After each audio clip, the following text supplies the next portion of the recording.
Ravite Wellness Center, one-stop permanent solution for chronic diseases with integrated treatment. ఇప్పుడు అదంతా లేదు, ఆల్రౌండింగ్ వేసి కొడతారు బ్రహ్మాండంగా. మీరు చిరంజీవి గారు అనగానే నాకు మన మెగా సార్ ఒక పాయింట్ గుర్తొచ్చింది. మీరు సార్ రూమ్మేట్స్ అని విన్నాను, అది నిజమా కాదా? మేము రూమ్మేట్స్ కాదు, ఒకే ఇన్స్టిట్యూట్, ఫిల్మ్ ఇన్స్టిట్యూట్ ఒకటి. కాకపోతే రూమ్మేట్స్ కన్నా ఎక్కువగా కలిసి ఉండేవాళ్ళం, ఎప్పుడు కలిసే తిరుగుతుండేవాళ్ళం అందరం. వెరీ డాడీ సినిమా అప్పటి నుంచి నో హిట్లర్ అంతకు ముందు చాలా అసలు మంచుపల్లకి అందరం కలిపి చేసింది మంచుపల్లకి. ఫస్ట్ చిరంజీవి గారు, నారాయణరావు గారు, సాయి చందు, నేను అందరం కలిపి ఐదుగురం కలిపి చేసింది అసలు ఫస్ట్ వంశీ డైరెక్షన్ అది మంచుపల్లకి. సో మీ దగ్గర మీ ఎవరికి తెలియని సీక్రెట్ నా దగ్గర ఒకటి ఉంది. ఎక్కడ పట్టేశాను అండ్ అది చెప్పాలంటే కాస్త ఆగాల్సిందే. అండ్ ఏంటి సడన్ గా మీరు కౌబాయ్ ఉన్నట్టుండే కదా. కౌబాయ్ అంటే తిరుపతి వెళ్ళాము మొన్న, అంటే ఈ టోపీ ఎందుకు పెట్టారనే కదా నీ ఉద్దేశం. తిరుపతి వెళ్ళాము, తిరుపతి వెళ్తే వైకుంఠ ఏకాదశి నేను ఎందుకు వెళ్ళాను అని అంటే, మా అబ్బాయి పుట్టింది వైకుంఠ ఏకాదశి రోజున 1982. అప్పుడు జనవరి 6 వచ్చింది. ఇప్పుడు మళ్ళీ వైకుంఠ ఏకాదశి జనవరి 6 వచ్చింది. అందుకని వాడిని తీసుకెళ్ళి వాడు నేను ఇద్దరం కలిపి స్వామివారికి ఇచ్చేసి తలనీలాలు ఇచ్చేసి, చాలా కాలం తర్వాత మంచి అవకాశం దొరికింది, ఇద్దరం తలనీలాలు ఇచ్చేసి వచ్చాం. మరి సినిమాలో కంటిన్యూ అందరికీ తెలిసిన సీక్రెట్ నువ్వు అడుగుతున్నావు. సినిమాలో మన బేడి విగ్గులే కదా, రోజుకో రకంగా పెట్టుకోవచ్చు, ఎలా కావాలంటే అలా పెట్టుకోవచ్చు. సో గెటప్స్లో ఏదైనా ఇప్పుడు అంతా ఎవ్రీథింగ్ అవైలబుల్ కాబట్టి మనం గెటప్కి తగినట్టు విగ్గులు తగినట్టుగా ఆ గెటప్స్ ఉంటాయి మనకి, ఇదేం అడ్డం లేదు. ఎస్. సో తిరుపతి అన్నారు, ఇప్పుడు నేను తెలుసుకున్న సీక్రెట్ కూడా తిరుపతికి సంబంధించిందే. ఏమనుకుంటున్నారు నేను తెలుసుకుంది? తిరుపతిలో నాకు సీక్రెట్ ఏముందబ్బా, ఏం సీక్రెట్లు ఏం లేవు. అందరికీ నేను వెళ్ళినా అంతా లైన్లోనే మామూలుగానే వెళ్తాను, మామూలు భక్తుడినే. ఏముంది స్పెషల్ అబ్బా చెప్పు, పోనీ నీకేమో తెలిస్తే చెప్పు. చాలా కష్టపడి తిరుపతి వెంకన్నకి కూడా పరీక్ష లాగా రీసెర్చ్ చేసి అక్కడ ఉన్న వాళ్ళని కాంటాక్ట్ అయ్యి అది నిజమా కాదా అని మాత్రం ఎంక్వైరీ చేస్తే వైరల్ అవుతున్న న్యూస్ నిజమేనండోయ్ అని తెలిసిపోయింది. So this is the thing. Telugu film ఇండస్ట్రీలో ఉన్న world film industry okay correction world film ఇండస్ట్రీలో ఎవ్వరికి లేని కాటేజ్ మన తిరుమల తిరుపతిలో తిరుమల తిరుపతి పైన కాటేజీ. అది భగవంతుడు ఇచ్చినటువంటి ఏడుకొండలో వాడు మనకి ఇచ్చినటువంటి భిక్ష. అది ఏంటంటే అది అనుకోకుండా ఎక్కువ తిరుపతిలో షూటింగ్లు చేస్తుండేవాడిని కదా. ఎక్కువ తిరుపతిలో షూటింగ్లు చేస్తున్నప్పుడు అక్కడ ఆటోమేటిక్గా మాట వెళ్తే పైకి నడుచుకుంటూ వెళ్ళిపోవటం. నేను గూడూరులో చదువుకునే రోజుల నుంచి తిరుమలకి వెళ్ళి రావటం అలవాటు బాగా నాకు. సో అనుకోకుండా అక్కడ నాకు మంచి ఫ్రెండ్స్, డాక్టర్ శివప్రసాద్ అని ఎంపీ, చిత్తూరు ఎంపీ చేశారు మొన్నటిదాకా.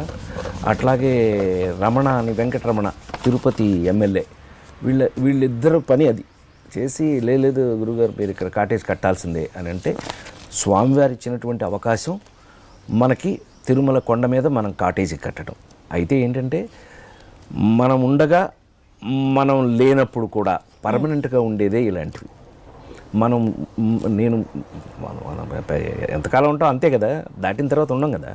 మనం వెళ్ళిపోయినా కూడా జీవితంలో మిగిలిపోయే కొన్ని మంచి విషయాలంటే ఇలాంటివి.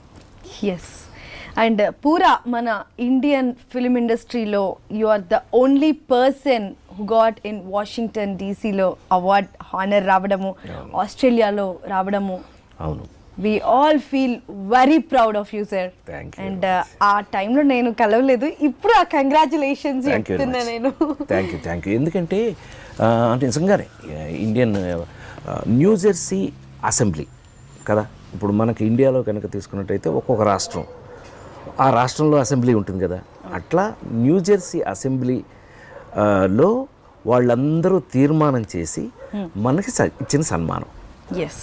అట్లాగే ఆస్ట్రేలియన్ పార్లమెంట్ హాల్లో ఒక పండగ సందర్భంగా మన తెలుగు వాళ్ళందరూ ఏంటి అడిగితే, తెలుగు వాళ్ళందరూ అడిగిన కోరిక మేరకి ఆ పార్లమెంట్ హాల్లో నాకు సన్మానం చేశారు. అట్లా ఈ రేర్గా జరిగేటటువంటి విషయాలు. లేడీస్ టైలర్ సినిమా తీసినప్పుడు అయిపోయిన తర్వాత తెర మీదకి ఇంకొక 2-3 డేస్తో రిలీజ్ అవుతుంది అన్నప్పుడు ఇంటర్నేషనల్ లెవెల్లో సినిమా పోతుంది అని కాస్త అజంప్షన్ అయిందా ఎక్కడైనా? ఏమి అసలు అప్పుడు టెన్షన్ తప్ప ఇంకేం లేదమ్మా. ఎందుకంటే నేను చెప్పాక ఇందాక డూ ఆర్ డై పరిస్థితి అప్పుడు మనకి. అది సక్సెస్ కాకపోతే మనం లేము, నో రాజేంద్ర ప్రసాద్, వెళ్ళిపోవడం ఇంటికి వెళ్ళిపోవడం తప్పితే ఏముండదు. అలాంటిది ఈ మోస్ట్ ఆఫ్ ఇట్ టెన్షనే ఈ సినిమా. ఎందుకంటే సినిమా రిలీజ్కి ముందు ఎవరో కొనలేదు ఆ సినిమాని, అదొక టెన్షను. ఎవరో కొనలేదు. ఇది అసలు కామెడీ, ఫుల్ లెంగ్త్ కామెడీ అనే సినిమాని అసలు ఇంతవరకు ఎక్స్పీరియన్స్ లేదు వాళ్ళకి. ఓన్లీ కామెడీ మీద సినిమా, ఎలాగా ఇదేమవుతుంది, అంత టెన్షనే. రిలీజ్ అయిన రోజు అయితే కామెడీ కాబట్టి ఎవరు ఆపలేకపోయారు. రిలీజ్ అయిన రోజు నుంచే అది బ్లాక్ బస్టర్ అయిపోయింది కాబట్టి ఇంకా అక్కడి నుంచి మనం వెనక్కి తిరిగి చూసుకోవాలి. ఇది కాస్త రీసెర్చ్ టైప్ చేసి అడిగే క్వశ్చన్ నేను. లైక్ మీరు ఒక ఫ్యామిలీలో ఉండే ప్రతి ఒక్క ఎమోషన్, ప్రతి ఒక్క ప్రొఫెషన్ చేశారు. As a doctor, as a politician, as a emotional father, ఒక మామగారు, ఇంట్లో ఉండే ప్రతి ఒక్క రిలేషన్షిప్ చేశారు కదా మీరు, లైక్ క్యారెక్టర్. సో అందులో మీకు బాగా టచ్ అయింది ఏ క్యారెక్టర్? నాకు బేసిక్గా నేను మిడిల్ క్లాస్ ఫ్యామిలీ నుంచి వచ్చినవాడిని. ఒక స్కూల్ టీచరు అంటే అప్పర్ మిడిల్ క్లాస్ కూడా కాదు, లోయర్ మిడిల్ క్లాస్ నుంచి వచ్చినవాడు. అంటే ఆ నెల జీతం అంతవరకు మనం జీవితంలో బాగా చదివించి వెళ్ళి మనం పని చేసుకునే పరిస్థితి అలాంటప్పుడు మనకేమవుద్దంటే మిడిల్ క్లాస్ ఫ్యామిలీలోనే మనకు అందం ఏంటంటే, మరి ముఖ్యంగా భారతదేశంలో, మరి ముఖ్యంగా మన తెలుగు రాష్ట్రాల్లో మనకేంటంటే మిడిల్ క్లాస్ ఫ్యామిలీలో మనకు ఉన్నన్ని ఎక్స్పీరియన్సెస్ ఇంకా ఏ లెవెల్ ఎవరికి రాదు. అన్ని ఎక్స్పీరియన్సెస్ మనం చిన్నప్పటి నుంచి చూస్తాం. స్ట్రగుల్ అవ్వచ్చు, జీవితం గురించి కావచ్చు, ఏమైనా కావచ్చు, మనకు బోల్డ్ అన్ని అనుభవాలు వస్తాయి. ఆ అనుభవాలన్నిటినీ నాకు అదృష్టం ఏంటంటే, నేను చాలా ఫ్రాంక్గా చెప్తున్నాను అనమాట. నా 9వ ఏటే మా అమ్మగారు చనిపోవటం, ఇట్లా అన్ని రకాలైనటువంటి ఒక చదువు, అక్కడి నుంచి మనం స్ట్రగుల్ ఫర్ ద ఎట్లా మన పని కోసం ఎట్లా కష్టపడ్డాం, మళ్ళీ ఉన్నదంతలో ఎలా వచ్చి మనకి మనం ఎలా ఫిల్మ్ ఇన్స్టిట్యూట్లోకి వెళ్ళాం, మనకి మనం ఎలా ఫిల్మ్ ఇన్స్టిట్యూట్ నుంచి బయటకు వచ్చి గోల్డ్ మెడలిస్ట్గా వచ్చి మనకి మనం ఒక ఆర్టిస్ట్గా ఎట్లా ఎస్టాబ్లిష్ అయ్యాం. ఆర్టిస్ట్గా ఎస్టాబ్లిష్ అవ్వడం వేరు, హీరోల్లో ఒక ప్రత్యేకమైన హీరో అవ్వడం వేరు. దానికి ఏమేమి కష్టపడ్డాం, దీనికే సరిపోతుంది జీవితం. సో ఈ ఎక్స్పీరియన్స్లో వచ్చిన జీవితపు అనుభవాలు, జీవిత పాఠాలు ఏమైతే ఉన్నాయో అవన్నీ ఈ క్యారెక్టర్ల మీద అప్లై చేసే అవకాశం వచ్చింది నాకు. లక్కీగా ఈ పాత్రలన్నీ కూడా అలాంటి పాత్రలు.